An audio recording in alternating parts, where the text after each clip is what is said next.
হাই বন্ধু বান্ধৱীসকল, কি খবৰ? আশা কৰোঁ সকলোৱে ভাল। মোৰো ভাল। মই চুমি। মোৰ আজিৰ ভিডিঅ'টোলৈ সকলোকে স্বাগতম জনাইছোঁ। আৰু মই আজি হাঁহৰ মাংস আৰু কোমোৰা একেলগে বনাই আপোনালোকক দেখাম। মই বনোৱা পদ্ধতিটো, সকলোৱে যিহেতু হাঁহৰ মাংস আৰু কোমোৰা বনাই খায়, কিন্তু মই বনোৱা পদ্ধতিটো আপোনালোকে অলপ চলপ আগবঢ়াম।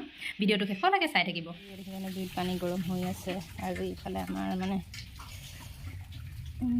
হাঁহ বাচি আছে, মতা হাঁহ নহয় আৰু মাইকী হাঁহ এটাকে মাৰিছোঁ। আজি খাম আৰু আপোনালোকক বনোৱা পদ্ধতিটো দেখাম। হাঁহটো কেনেকৈ বনাওঁ, হাঁহ আৰু কোমোৰা তাৰ পদ্ধতিটো আপোনালোকে। হাঁহৰ মাংস ধুনীয়াকৈ মছলা পিঁয়াজ এনেকৈ কাটি ল'লোঁ। 1 কেজি মানে ওলাইছে, বেছিহে হ'ব, 1.5 কেজি মানে হ'ব কিজানি। আৰু ইফালে আলু কাটি লৈছোঁ। এয়া হাঁহ মাংস খানি আলু চালু কাটি লৈছোঁ। এতিয়া বনাম, আপোনালোকক দেখাই। কোমোৰা কাটি ল'লোঁ। এতিয়া মই কোমোৰাখিনি সিজাম। হাঁহ মাংস দিয়াৰ আগত কোমোৰাখিনি সিজাই ল'ম, কুকাৰ দি সিজাই ল'ম। তাৰপিছতে হাঁহ মাংসৰ কাৰণে তেল গৰম হ'ল। ইয়াত লং ইলাচি দালচেনি দিয়া হৈ গ'ল। যেনে খৰি, খৰি আকৌ জেং ধৰোৱা নাই। এইকেইডাল হৈছে চাহপাত, যিহেতু আমাৰ চাহপাত গছ আছিলে ন। আৰু চাহপাতৰ খৰিটো বহুত ধুনীয়া জ্বলায় ন। পাত খৰি দিছে সেইকাৰণে কেইডালমান চাহপাতৰ খৰি দি ধুৱাই দিছোঁ। আৰু ইয়াত পিঁয়াজ দিলোঁ। পিঁয়াজটো গৰম দি পিঁয়াজ ধুনীয়াকৈ পিঁয়াজ গৰম হৈ গ'ল। মাংসটো দিলোঁ।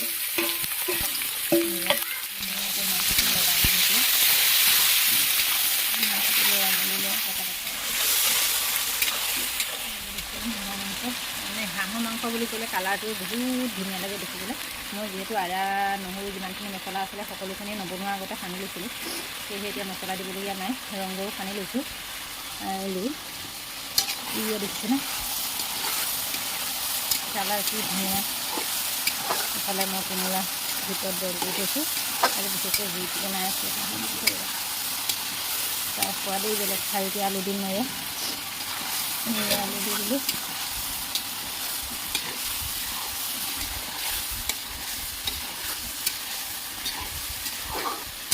আলুটো ভালকৈ লৰাই দিছোঁ।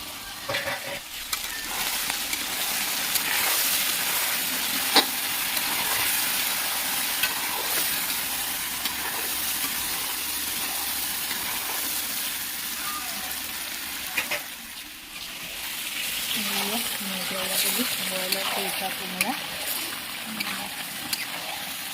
বইল কৰি দিছোঁ, সোনকালে সিজিব।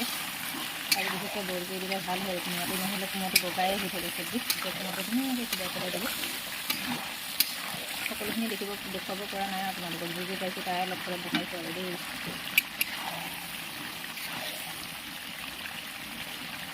ধুনীয়াকৈ অলপ দেৰি লৰাই মেলি মাথা মাৰি সিজিবলৈ দিম। জুই দেখিছে কি ধুনীয়াকৈ গলি আছে। জুই একদম চাহপাতৰ কৰি দিছোঁ যে, সেই জুই এনেকৈ একদম ধুনীয়াকৈ গলি আছে। এনেকৈ ধুনীয়াকৈ সিজি আছে।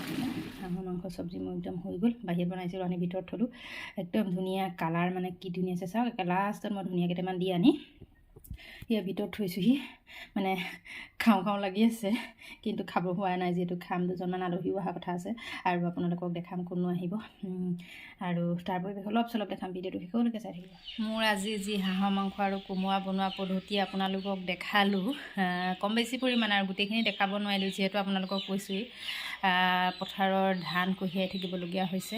ধানো আনিছোঁ আৰু যিহেতু আমাৰ পথাৰখন অকণ দূৰণি, সেয়েহে কম পৰিমাণে কটা আছিলে ন। সেই এচি গাড়ী এখনকে মাতি তাতে ধান আনিলোঁ আজি। অলপ দূৰ মাথাটো কঢ়িয়ালোঁ, কাৰণ গাড়ীখন ভিতৰলৈ নোসোমাই ন, পথাৰলৈ সোমাই নাযায়। সেয়েহে গাড়ীলৈ অলপ মাথাত ধানো কঢ়িয়ালোঁ। কঢ়িয়াই মেলি আনিলোঁ, আৰু অনাৰ পাছত সেয়া আপোনালোকক দেখালোঁ। হাঁহ মাৰিছোঁ, হাঁহ মৰা আৰু হাঁহৰ মাংস বনোৱা পদ্ধতিটো অলপ চলপ আপোনালোকলৈ আগবঢ়ালোঁ।